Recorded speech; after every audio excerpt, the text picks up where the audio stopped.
Miss Gella here. I thought I would continue reading The One and Only Ivan. So this is chapter 51 to 55. This chapter is called Comfort. All day I try to comfort Ruby, but what can I say? That Stella had a good and happy life, that she lived as she was meant to live, that she died with those who loved her most nearby. At least the last is true. Crying. Julia cries all evening while her father sweeps and mops and dusts and cleans the toilets. When George sees Mac, he runs to him. I can only hear a few of his words. That should have. Wrong. Mac shrugs. His shoulders droop. He leaves without a word. When George wipes the fingerprints off my glass, his cheeks are wet. He doesn't meet my eyes. The one and only Ivan. When all the humans have left, I send Bob to check on Ruby. How is she? I ask when he returns. She was shivering, Bob says.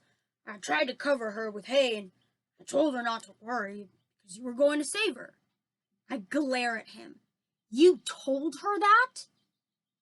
You promised, Stella. Bob lowers his head. I wanted to make the kid feel better. I shouldn't have made that promise, Bob. I just wanted... I point to Stella's domain, and for a moment it seems like I've forgotten how to breathe. I wanted to make Stella happy, I guess, but I can't save Ruby. I can't even save myself. I flop into my back. The cement is always cold, but tonight it hurts. Bob leaps into my belly. You are the one and only Ivan, he says, mighty silverback. He licks my chin and he's not even checking for leftovers. Say it, Bob commands.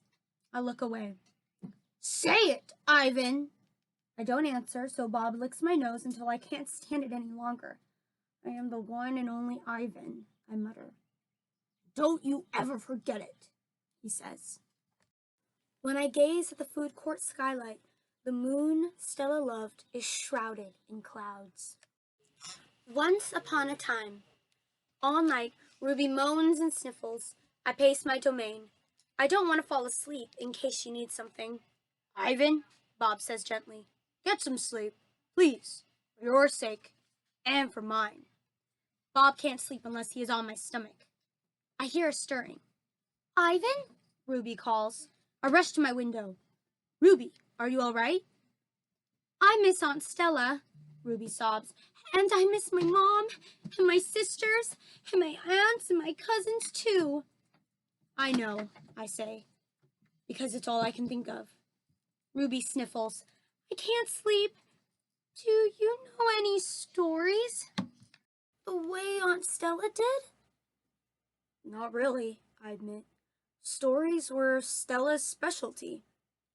Tell me a story about when you were little, Ruby pleads. She puts her trunk between the bars. Please, Ivan.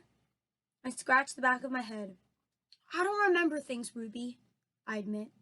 It's true, Bob says, trying to be helpful. Ivan has a terrible memory. He's the opposite of an elephant. Ruby lets out a long, shivery breath. Oh, well, that's okay. Night, Ivan and Bob. I listen to Ruby's soft sobs for long, horrible minutes, and I hear myself saying, once upon a time, there was a gorilla named Ivan, and slowly and deliberately, I try to remember. The grunt.